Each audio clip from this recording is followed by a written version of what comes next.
नमस्कार, स्वागत सभी का एक और वीडियो में इन्फॉर्मेशन है। एक सेंट्रल यूनिवर्सिटी है एग्रीकल्चर की, कृषि विश्वविद्यालय जिसको आप कह सकते हैं, सेंट्रल है। और 2019 या 20 में इस यूनिवर्सिटी को राज्य स्तर से बढ़ाकर सेंट्रल यूनिवर्सिटी का दर्जा दिया गया है। ठीक है, पूसा में स्थित है। पूसा समस्तीपुर के बिहार में है।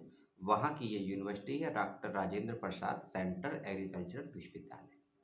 इस विश्वविद्यालय में 16 अक्टूबर को और 27 सितंबर को, ठीक डेट को याद रखिएगा, 16 अक्टूबर और ये 27 सितंबर को नोटिफिकेशन आया था एप्लीकेशन फॉर्म को भरने के लिए।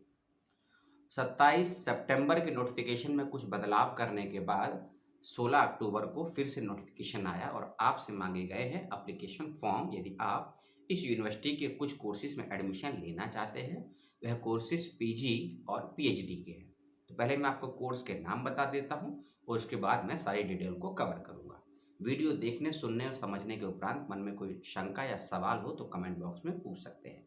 पहले आप पीजी के सब्जेक्ट सुन लीजिए और याद रखिएगा, एग्रीकल्चरल यूनिवर्सिटी और भारत में 6 या 8 ही यूनिवर्सिटी हैं जो सेंट्रल हैं और एग्रीकल्चर पे काम करवाती हैं। उनमें से एक ये यूनिवर्सिटी भी है। ठीक है, agricultural biotechnology and molecular biology एक ही सब्जेक्ट है। एग्री इकोनॉमिक्स दूसरा, तीसरा है एग्रो इकोनॉमी, चौथा है एक्यूकल्चरल, नेक्स्ट है प्लांट साइकोलॉजी, नेक्स्ट है एटमोलॉजी, नेक्स्ट है एक्सटेंशन एजुकेशन, फिर है farm machinery and horticultural, fruit science के संबंधित है, फिर है हॉर्टिकल्चर, वेजिटेबल साइंस है, home science, extension community management, MBA rural development, MBA agri business, microbiology, plant breeding and genetics, plant pathology, और उसके बाद है आपका processing and food engineering, agricultural statics और soil and water management, soil science and nematology, फिर है seed science and technology, फिर है family resources management and textile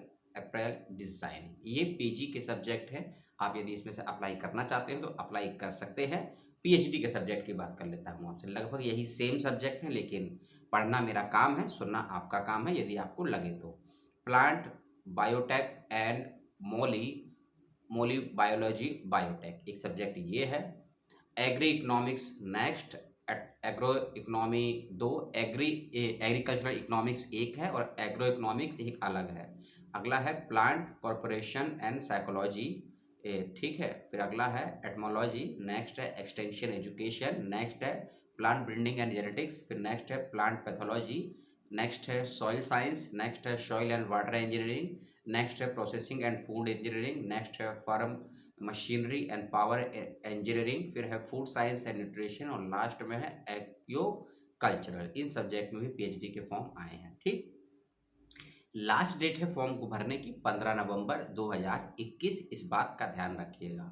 और दो बात मैं क्लियर कर दूं, आपको ऑफलाइन माध्यम से फॉर्म को भरना होगा, ऑनलाइन माध्यम से फॉर्म नहीं दिया गया है। ऑफलाइन माध्यम से आपको फॉर्म को भरना होगा, इस बात का ध्यान रखिएगा। और जो फॉर्म की रजिस्ट्रेशन फीस है, फॉर्म की जो भी नामांकन फीस है, चाहे पीजी हो आपका, चाहे पीएचडी के लिए अप्लाई करें, उसको भी ऑफलाइन माध्यम से ही सबमिट करना है। मतलब आपको जो भी आपकी फीस मांगी गई है, मैं आपको बता दूंगा आगे, उसका एक डिमांड ड्राफ्ट बनवाना है और एप्लीकेशन फॉर्म का प्रिंट आउट निकालना है। फॉर्म का लिंक भी आपको दे दूंगा। फॉर्म को फिलअप कीजिएगा, एकेडमिक डॉक्यूमेंट जो मांगे गए हैं उसको साथ में लगाइएगा, डॉक्यूमेंट भी आगे आगे बताऊंगा आपको। और जो आपसे ड्राफ्ट मांगा गया है उसको भी बनवाइएगा। ये सभी डॉक्यूमेंट एक एनवलप में, A4 साइज के एनवलप में आपको यूनिवर्सिटी बाय पोस्ट भेजने हैं। इसके अलावा अपने ड्राफ्ट की कॉपी, एप्लीकेशन फॉर्म की कॉपी, भरने के बाद में सभी एकेडमिक डॉक्यूमेंट्स की फोटोकॉपी, अगर आप किसी कैटेगरी में आते हैं तो उसकी कॉपी, यदि आपने CSIR का नेट क्वालिफाई किया है, गेट क्वालिफाई किया है या कोई अदर एग्जाम क्वालिफाई किया है यदि है, तो उसकी कॉपी को आपको ईमेल के माध्यम से भी भेजना है। तो याद रखिएगा, बाय पोस्ट भी डॉक्यूमेंट फॉर्म को भेजना है ड्राफ्ट के साथ में, और ईमेल के माध्यम से भी भेजना है।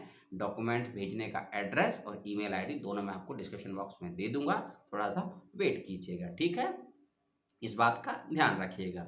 मिनिमम क्वालिफिकेशन थोड़ा सा समझ लीजिए आप। यदि आप एमएससी में अप्लाई करने वाले हैं या एमटेक में या एमएससी में, तो उसके लिए देख लीजिए कम से कम आपका अगर आपने CGPA मोड से पढ़ाई की है तो 7.0 का आपका परसेंटेज होना चाहिए, और यदि आपने एनुअल मोड पे पढ़ाई की है तो आपका 60% कम से कम नंबर होना चाहिए BSc, BTech, BFS और ठीक है, और BSc के जो भी आपके कोर्सेज हैं। यदि आप MBA का, क्योंकि उसमें MBA भी है, तो MBA में अप्लाई करना है तो कम से कम उसमें भी 60% मांगा गया है और 7.0 का CGPA मांगा गया है।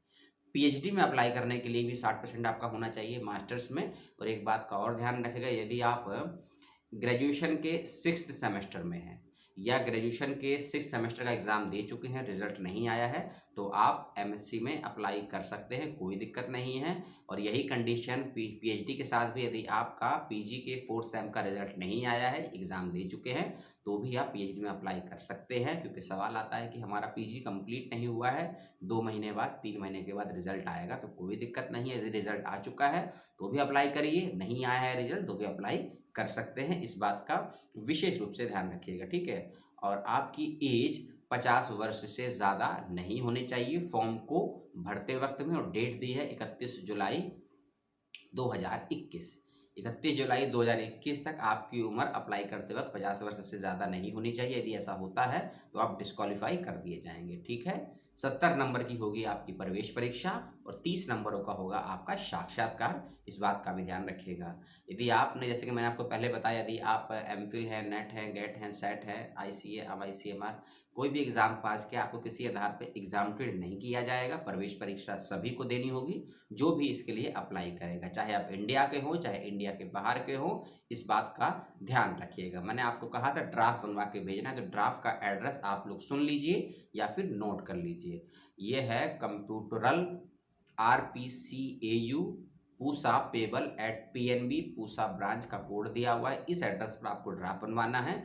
और ईमेल आईडी है ASS@registrar/exam@rpcau.ac.in। इस ईमेल आईडी पर आपको अपने ईमेल को भेजना भी है। इस बात का ध्यान रखिएगा। 15 नवंबर 2021 शाम 5 बजे तक। कौन कौन से डॉक्यूमेंट आपको साथ में लगाकर भेजने हैं उसको भी सुन लीजिए।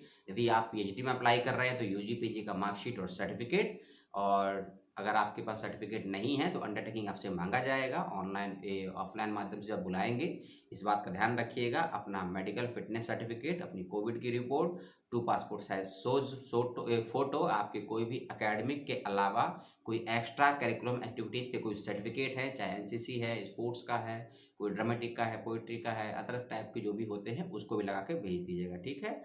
और इसके अलावा करेक्टर सर्टिफिकेट भी लगा के भेजना है आपको। यदि है तो ध्यान रखिएगा। एंट्रेंस का जो मीडियम रहेगा वो इंग्लिश रहेगा, इस बात का भी ध्यान रखिएगा। फीस आपकी जो इसमें रखी गई है, क्योंकि जनरल और OBC कैंडिडेट की फीस है इसमें 1000 रुपये, SC ST की फीस है इसमें 500 रुपये। इस बात का ध्यान रखिएगा। एक विशेष बात, NOC नॉट ऑब्जेक्शन सर्टिफिकेट भी आपको भेजना होगा। और ये उनको लगा के भेजना है जो कैंडिडेट कहीं जॉब कर रहे हैं, कहीं सर्विस में हैं, चाहे उनकी जॉब प्राइवेट है या सेंट्रल है या उनका कोई कॉन्ट्रैक्ट पे काम है। यदि ऐसे कोई कैंडिडेट हैं जो जॉब में कार्यरत हैं और अप्लाई करना चाहते हैं PhD के लिए या फिर PG के लिए, तो उनको नो ऑब्जेक्शन सर्टिफिकेट भी एक लगा कर भेजना होगा। और नो ऑब्जेक्शन सर्टिफिकेट कहाँ से मिलेगा, कोई खोजने की ज़रूरत नहीं है, मैं उसका भी लिंक आपको दे दूंगा फॉर्म का। उसको वहाँ से प्रिंट आउट निकालिएगा, फिलअप कीजिएगा, डिटेल भरिएगा, और उसको भी बाय पोस्ट जो आप डॉक्यूमेंट भेजेंगे उसमें आप भेजना है, और ईमेल से उसको भी आपको सेंड करना होगा।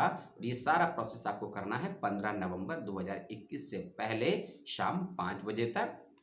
यही थी छोटी सी information doctor Rajendra Prasad central agricultural university, जो कि पूसा समस्तीपुर बिहार में है।